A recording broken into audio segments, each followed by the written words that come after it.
Домашни наместо странски работници. Ова е изборот на првиот човек на Стопанската комора Бранко Азески во врска со одлуката на владата да се зголеми квотата за увоз на работна сила.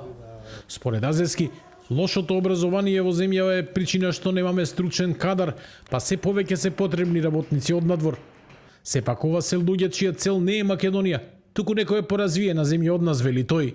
Македонија е транзитна земја за нив, затоа што и они вакви, да речем, не перцепираат, бараат поразвиени земји и така натаму. Мислам дека се наоѓаме во ситуација на една геополитичко преструктурирање во кое што се измешаа работите на секој план, и особено на квалификованата работна сила, и не може да се дадат прецизни и точни дефиниции, али ние ќе настојуваме прашањето да се го решиме самите и да ги оспособиме нашите луѓе.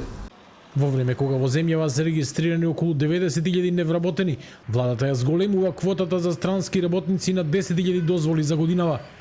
Бизнисмените тврдат дека бројот на невработени не е реален, оти многу малку од нив се јавуваат на огласите за пополнување на работните места во домашните компании.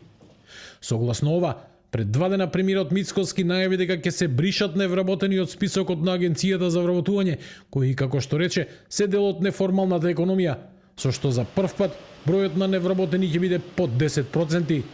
Од друга страна, Азески решението го гледа на друго место. И тоа го правиме преку дуалното образование, 500 училишта и компании имаат склучени такви договори, го шириме, а работиме и на високото образование.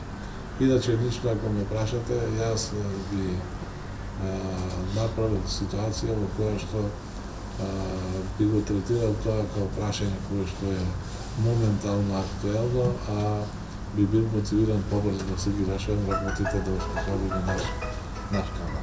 Стопанската комора не е против зголемување на минималната плата, но тоа мора да биде врзано со порастот на продуктивноста на работниците и намалувањето на трошоците на работодавците, вели Азески, кој го повтори ставот дека за ова треба договор меѓу сите засегнати страни.